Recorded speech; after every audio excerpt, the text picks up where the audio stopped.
How we doing, guys? Welcome back to another match preview for the game between Wolverhampton Wanderers and Arsenal that will be taking place on Wednesday. If I understand correctly, that Arsenal will be the only team playing in the Premier League on Wednesday. You know why that is? Because because of the Carabao Cup final. I think they've been able to schedule Arsenal to play on that day. And Man City was supposed to play against Crystal Palace on that same day. I think because Crystal Palace will be playing in the Europa League on Thursday. I think that's the reason why Man City now have a game in hand. If not, Arsenal and Man City should have been the one. That Arsenal and Man City would have been the teams playing this midweek, maybe Tuesday and Wednesday, I guess. I think that's the main reason, based on what I understand about why we're playing today. On Wednesday. And it's a good opportunity for us to bounce back, to get back to winning ways after our disappointing 1-1 draw against Brentford last weekend. No, not last weekend, the weekend before in the last Premier League. On last Thursday, actually. Which was actually very frustrating for everyone. Every Arsenal fan was frustrated because we had to a game where everyone expected us to go on and win, but forgetting that Brentford is actually one of the most informed teams in the Premier League this moment. And because of the kind of form we are in and the pressure attached to Man City getting back to winning ways, getting back to form, it's looking like they are going to be able to put a run together. It's now looking like the pressure is piling up, and I feel like that pressure also added to the reason why we couldn't win that game. And if you see the way the guys actually played, even the manager even Arteta looked frustrated. He was looking like he was confused, like he was void of ideas. And also, I also felt like that injury to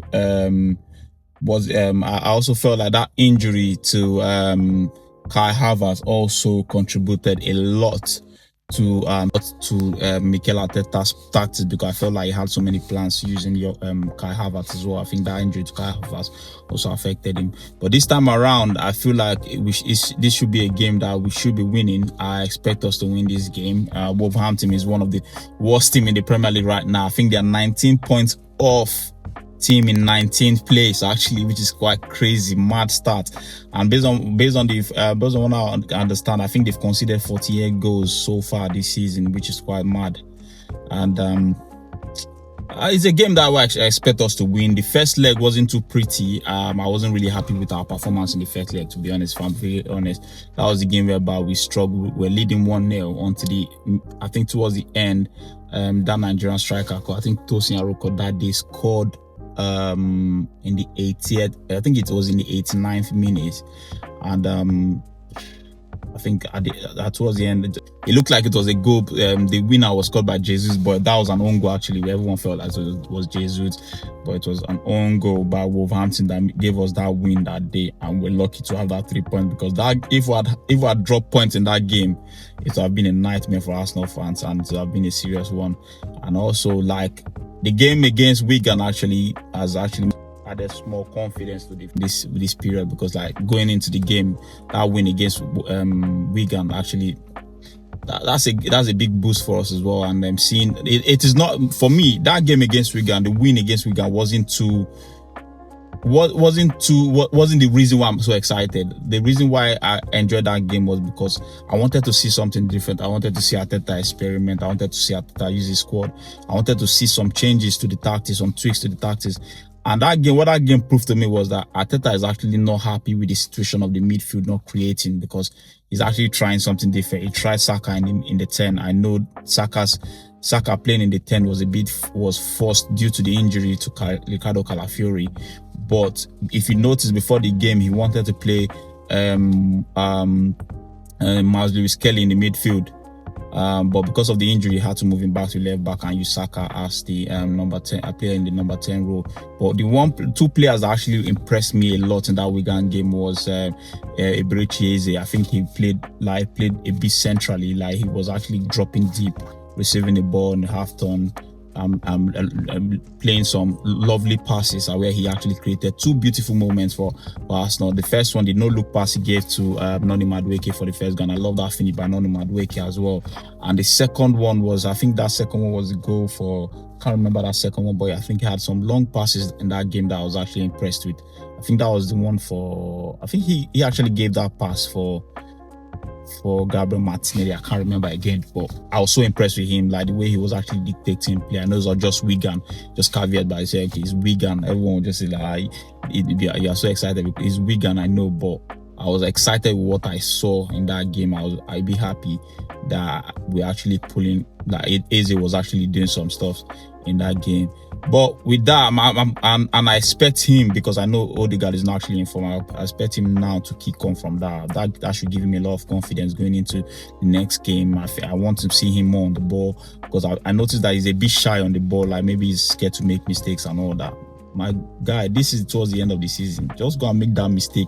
Make the mistake, my brother. Make those mistakes, because we need you to try it. Now start trying things.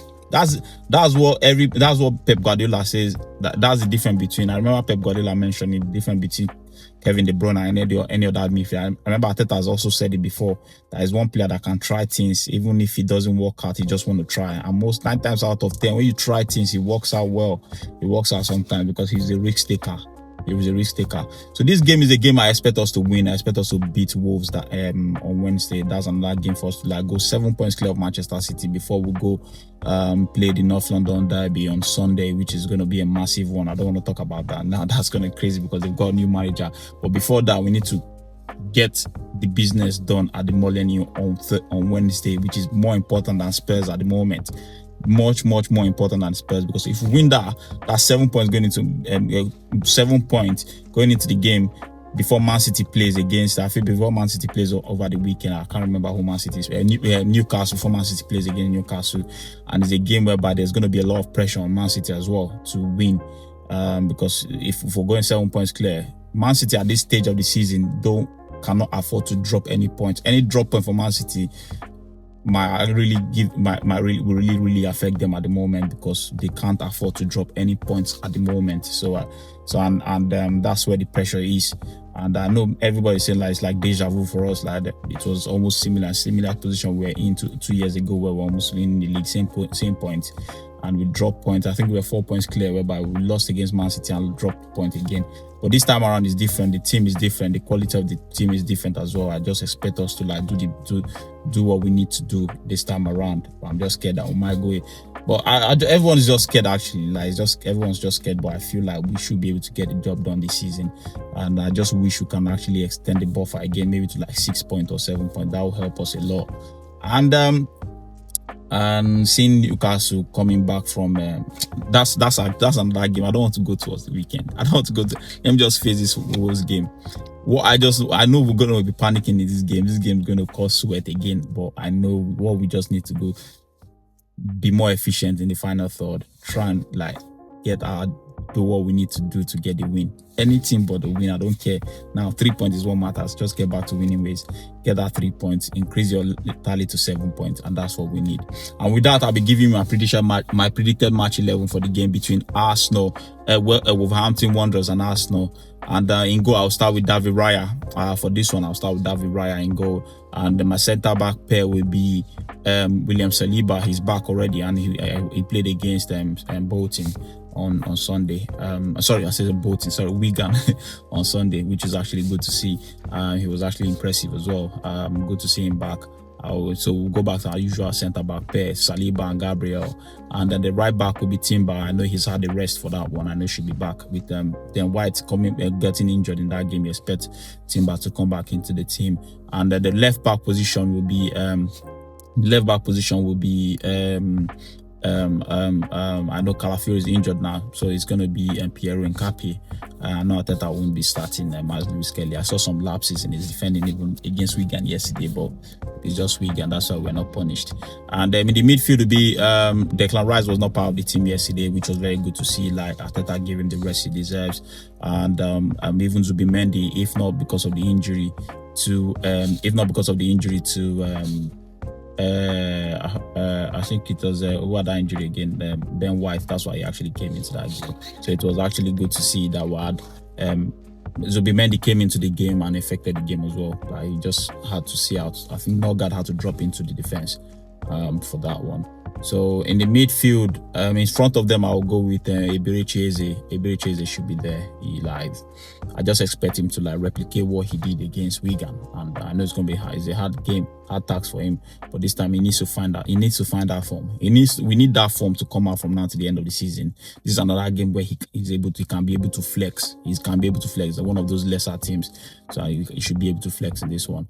And after that, in front of them, I'll go with Leandro Trossard. My striker will be Victor Gyökeres and Noni Madueke. I'll still want them to still trying to bring Saka into the flow slowly. I don't want them to force him or to rush him so he doesn't get back to the injury table again. We don't want Saka injured within this period. And yes, that's my predicted match. That's my predicted match 11 and my match preview for the game between Arsenal, Wolverhampton Wanderers, and Arsenal that will be taking place on Wednesday, which is the only game that will be taking place in the Premier League this midweek. And with that is it. And all we need is a 3 points. Anything short of a 3 points now is not good enough. If we just want immediate, I've not considered that we're not winning the league this season, but if we drop any point against Wolverhampton, I think that's the league done for me. That's the league done for me. That's us done, because there's no way we're not going to drop another point again if we drop that point. But my fear is when Arsenal drop 1 point in the Premier League, we tend to go on that stupid run of dropping 3 in a row, 2 in a row, and we'll make it 3 in a row, which is the first drop point and the other 2, and that's my fear. But I hope it doesn't happen this time around. I hope we go on to win the league. And I hope we get the 3 points and expect a better game against Spurs, which is going to be a tougher one. But for now, one step at a time. Let's go on to Wolves. I hope we win that one. And that's it. See you after the game. Come on.